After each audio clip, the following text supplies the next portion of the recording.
I will be completely honest with you. This might be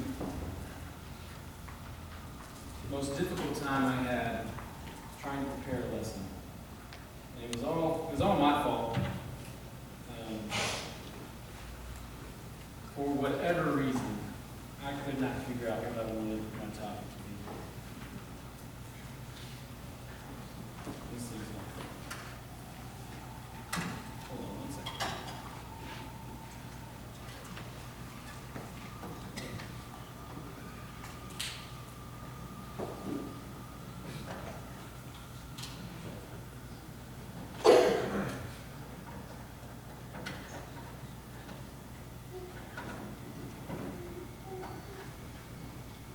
Those batteries are dead.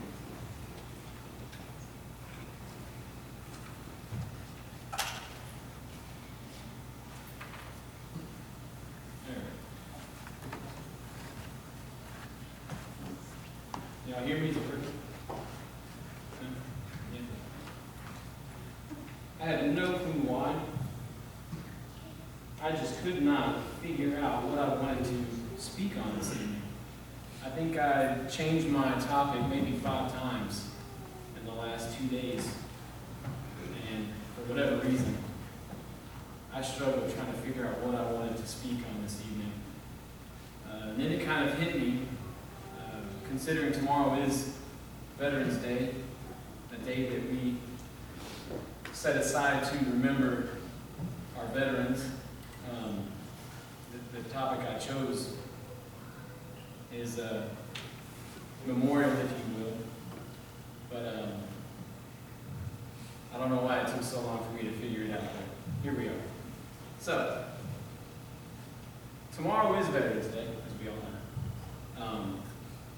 The purpose of Veterans Day is to observe those who served this country throughout its history. It's a time for us to set aside to remember the veterans of our country. We have 1.3 million members on active duty and another 800,000 members in the reserves. And those are people that are actually still serving at this time. That's not to include all those who have retired and those who served for a few years and decided to get out. There are millions and millions of people that we should take time to remember and think about tomorrow, November 11th. Throughout America, there have been many great people, great things that have happened throughout our rich history that we set aside a day to remember. Veterans Day is one of them. Another few that I thought of really quickly, Columbus Day. Columbus Day is the day that commemorates Christopher Columbus on the day that he sailed over here and touched foot on this soil here. Memorial Day is another one. Memorial Day is a day that we use to remember those who have died serving our country. There is a difference between Memorial Day and Veterans Day. Veterans Day are for veterans, those who have served. Memorial Day is for those who have actually died while serving the country. Independence Day is another one. We use Independence Day to remember the day that America, the United States of America, became the United States of America.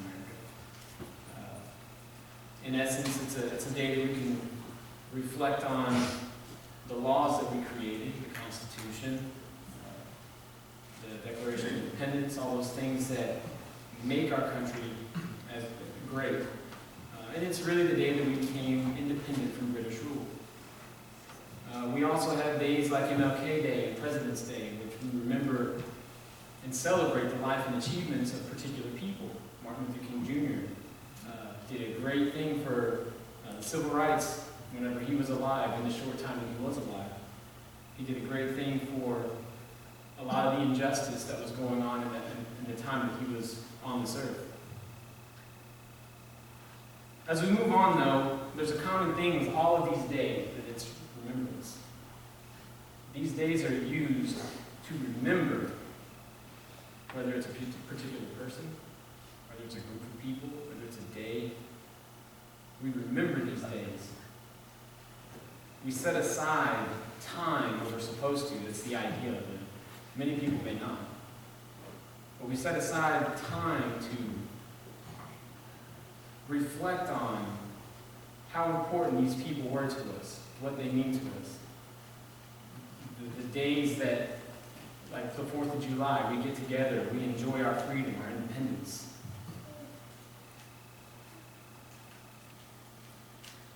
In the same way that we do this for these people, these moments in time, parts of our history here in the United States of America,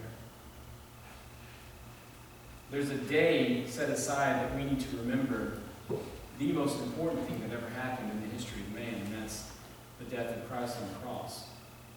The Bible commands us in Acts 20, verse 7, to come here and break bread with one another on the first day of the week. First day of the week being Sunday. Whereas, Veterans Day happens once a year. Remembering Christ's sacrifice on the cross happens every single week on the first day. So, in choosing this topic, remembering the sacrifice of Christ on the cross, I know a lot of times when I'm the head of the table for the Lord's Supper on Sunday, I like to talk about what Jesus went through. And I don't have much time to do that. It's really brief when I do it on the table, so I wanted to do that here today. I wanted to go through, I'll be reading out of Matthew 26 and 27. I wanted to go through the things leading up to his crucifixion and his crucifixion. I wanted to talk about some of the things, both physically and psychologically, that he went through, that if it were any one of us, would have broken us, and yet he endured it because he knew he had to. So let's turn over to Matthew chapter 26. Matthew chapter 26.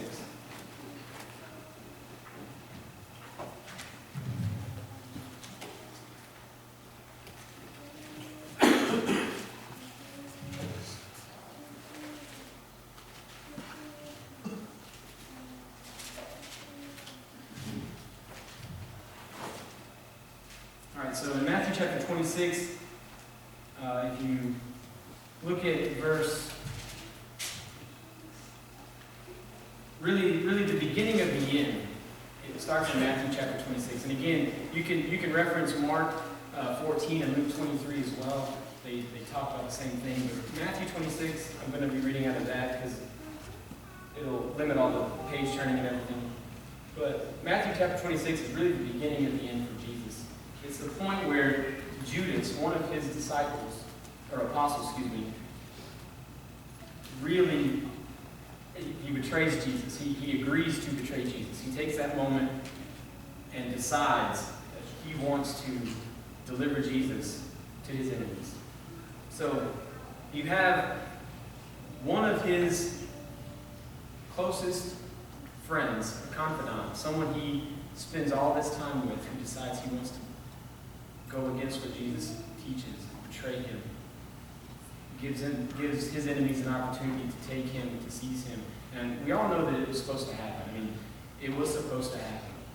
In order for us to have salvation through Christ, this all had to happen. It was a necessary evil. Kind of like what David talks about when he and I discuss this country's origins. It was a necessary evil, but because of that, the fighting, the rebellion that any Christian, if we were a part of it, it would have been a sin for us to be a part of that rebellion. It was a necessary evil, if you will, for this country to be prosperous and to have our opportunity here in America to freely preach the gospel and be free and not have to worry about being put in a position where we would be persecuted. So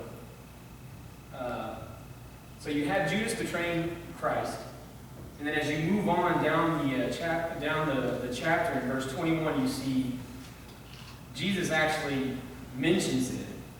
So they're all together, and in verse 21, Jesus says, "Assuredly I say to you, one of you will betray me."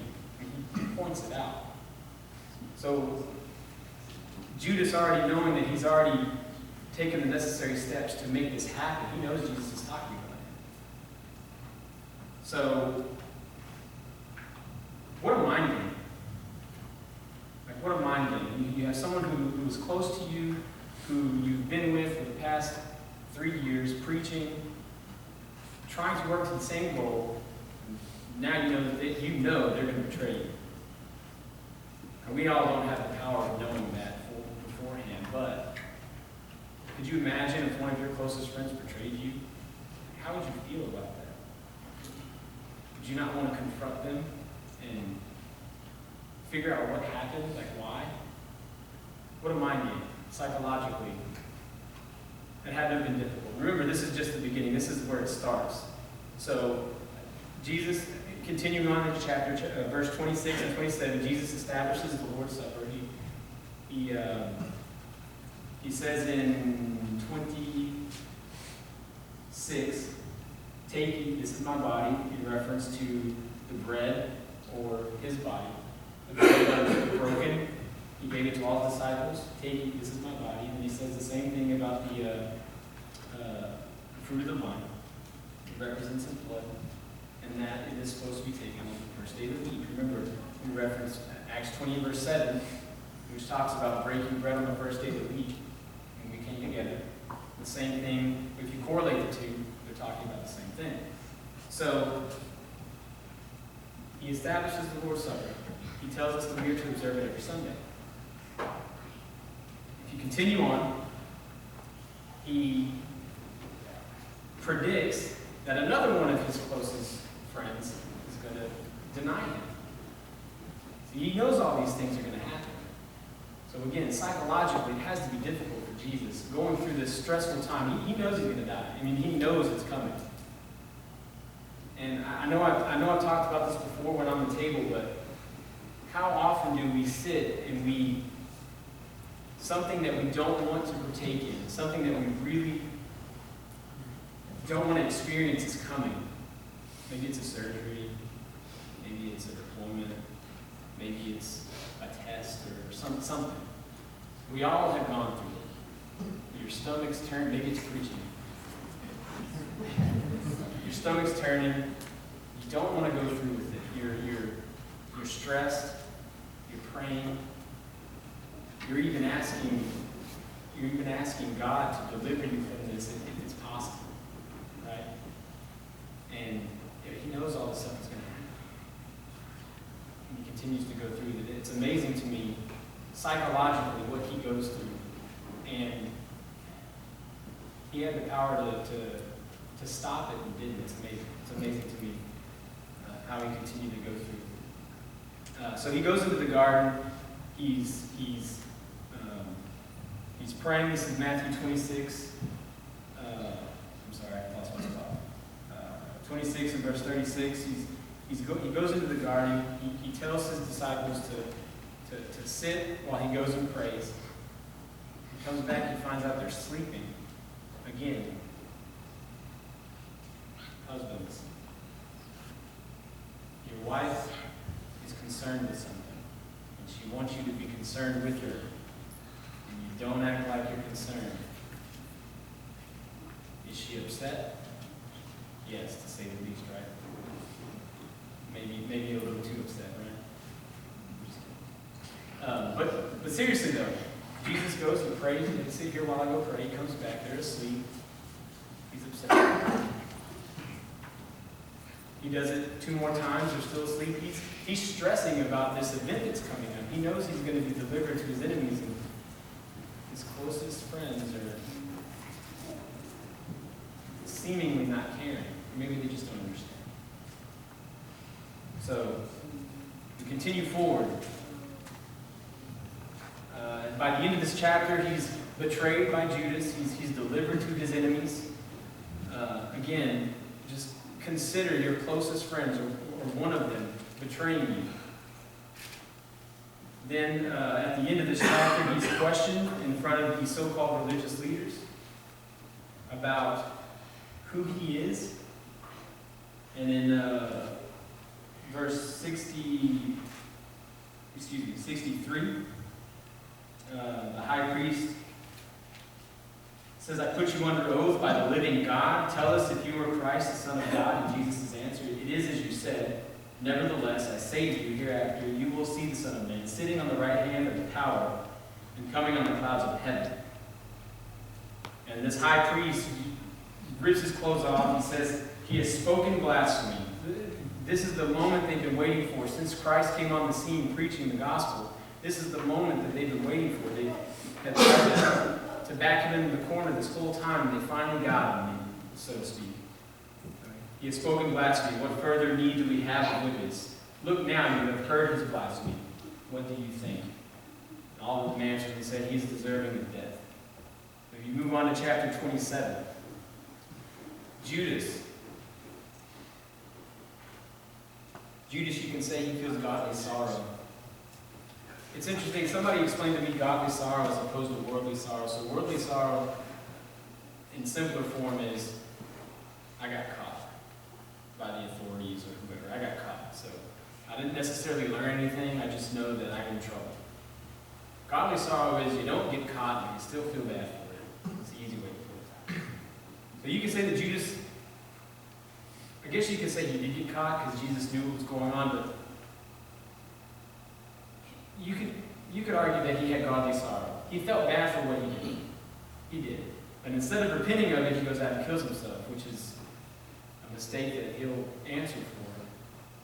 But that happened in Matthew 27 and verse 5. So it's at this time, in Matthew 27, Jesus stands before Pilate. And Pilate has found no fault in Christ, and he cannot find any. The only thing that he knows is that these people want him dead. They just want him out of here. Right? So he's afraid. He has fear for his own life. So because of that, he basically washes his hands of the situation in Matthew 27, 24 through 26. So look, you guys deal with him how you want. His blood's not on my hands. Another opportunity for someone to do the right thing that didn't. Now again, all this had to happen for us to have salvation. Unfortunately, these are collateral damage, if you will. These people aided in Jesus being crucified. So as you move on, chapter 27, 27 through 31, this is where it gets to the point where he starts to be physically stressed, physically beaten. He's mocked by the Roman soldiers. They strip him of all of his clothing. They dress him in apparel that is mocking him as the King of Kings. They give him a scarlet robe in verse 28. The crown of thorns, which I know I've talked about when I've been on the table, and think about these thorns twisted together into a crown, and then not gently put on his head, forced on his head. The blood pouring from his forehead, all around his head, pouring from his crown. The pain. I've been pricked by one thorn before. It hurts. Just imagine hundreds of them being pricked all over your head. I can't imagine the pain that has to feel, and it's just sitting there on his head. They spat on him in verse 30. They beat him with a reed. They hit him with a reed. It's basically like a staff. And if you reference John 19 and verse 1, he was scourged. If you look up what scourging is, it's a whip with a handle no bigger than this remote with, I don't know what you would call it, but anyhow, it has these things hanging off, and I can't think of what you would call it right now, but and on the end of those things, there are sharp edges that dig into the skin, and they're designed to rip open whatever it's hitting. They used it on his back. So his back's being ripped open and opening flesh. So now he has wounds on his head, and he's got his back is just ripped open. Some historians describe it as you could see his bones in between all the blood and the ripped apart meat from his back. He's so beaten and so broken that he can't carry his cross, so they enlist Simon of Cyrene to do it, Matthew 27, verse 32. Continue with the mocking by giving him sour wine mixed with gall to drink, which he sips and then refuses. And then it comes to the point where they place him on the cross to crucify him, which is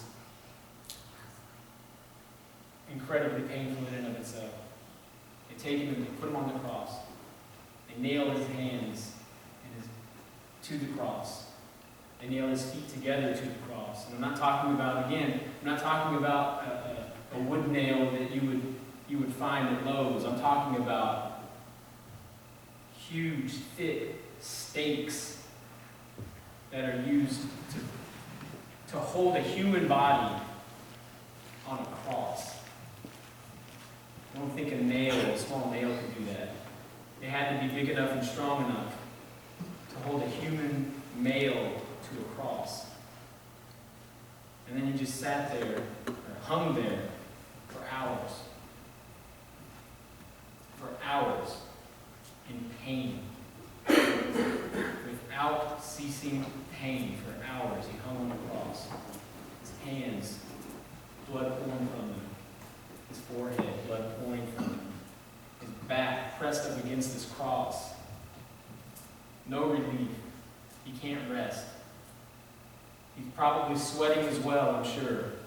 All of that falling into his face. Can't wipe his face. I go running, and I can't stand when sweat drips in my face. It's so annoying. And after you run for a few miles and you start to wipe in the same spot, and that spot's kind of wet, so you use your hand, whatever's dry, you try to get that sweat off your face. But now he's got sweat, he's got blood. He has no way of wiping that off of his face, so his eyes probably burned. He's just hanging there in agony.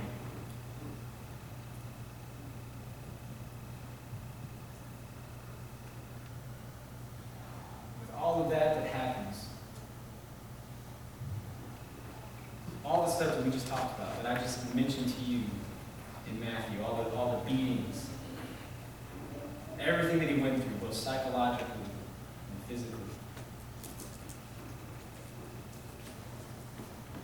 Two of his closest friends, one friend of his, one of his closest friends of his, betraying him, delivering him to his enemies to be killed. One denying that they even knew him. 3 times, not just once. Knowing that one of these days he will be crucified in a way that is just so unbelievably painful. Then he is scourged, he's beaten, he's mocked, he's spat on him, he's spit on him. It's the most disrespectful thing I think that a person can do, is spit on another person. How degrading. Spat on him. All of that happened. And if you go to Luke 23, verse 34, I think probably the most powerful quote that you'll ever see within the context of what's going on. You can read it there. Luke 23, verse 34.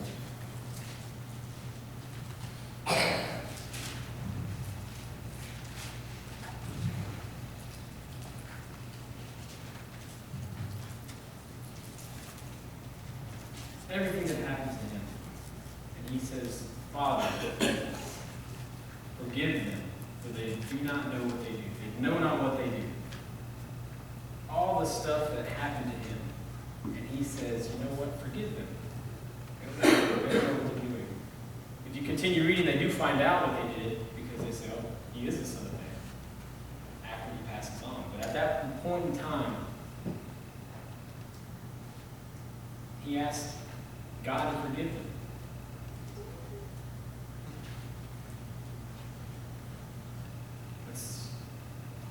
It's amazing to me. after everything they did to him, crucifying a man of perfection, a man without sin, a man unblemished. And yet he lovingly asked God to forgive him. And of course, if you continue reading the chapter, you know that Christ gives up the ghost, passes on to be resurrected on the third day. But I really wanted to just sit and discuss why, a little more thoroughly, why we do what we do every Sunday, which we'll do here soon for those who were unable to do it this morning. Jesus became sin so that we could go to heaven. He endured so much pain and suffering for every single one of us, from the beginning of time to the end of time. God, when Christ comes back to this earth, what a sacrifice. And we talk about, veterans and police officers, and I'm not trying to discount, obviously, what those people do. It's amazing. They sacrifice their time, their free time with their families, sacrifice their health and well-being. They put themselves through rigorous training. Sometimes they don't come out alive, but they know that going into it. I'm not trying to discount what veterans, police officers, firefighters, and first responders do. No. It's amazing to me that someone, knowing exactly what's going to happen to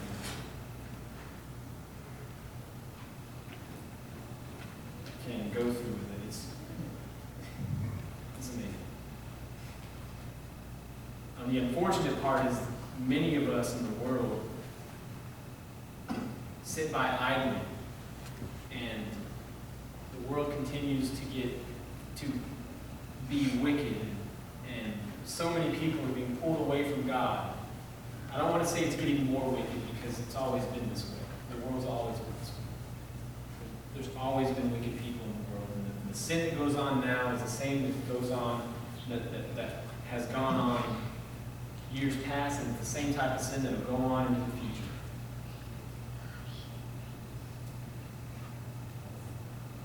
It's important for us to appreciate what Jesus did for us. Every single Sunday when we take the Lord's Supper, the bread that we partake of and the fruit of the vine that we partake of represent Him. His beaten body and the blood that poured from His body.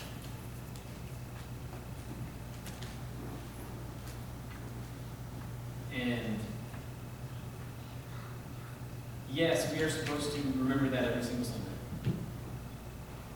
I charge all of us to remember that every day. I'm not saying to take the Lord's Supper every day. It's not a commandment. But what I'm saying is, when you wake up in the morning, go to God in prayer, thank Him for what Jesus did. When you go to bed at night, go to God in prayer and thank Him for what Jesus did. And remember it. At the very end of Matthew, chapter 28, verse 19 and 20, we are commanded as Christians to go make disciples of all the nations, baptizing them in the name of the Father, the Son, and the Holy Spirit, teaching them to observe all things that I have commanded you. Not me, so yes, tomorrow we will observe a day to remember our veterans. We will observe a day to remember their willingness to go to foreign soil, to put their lives on the line, to preserve our freedoms here.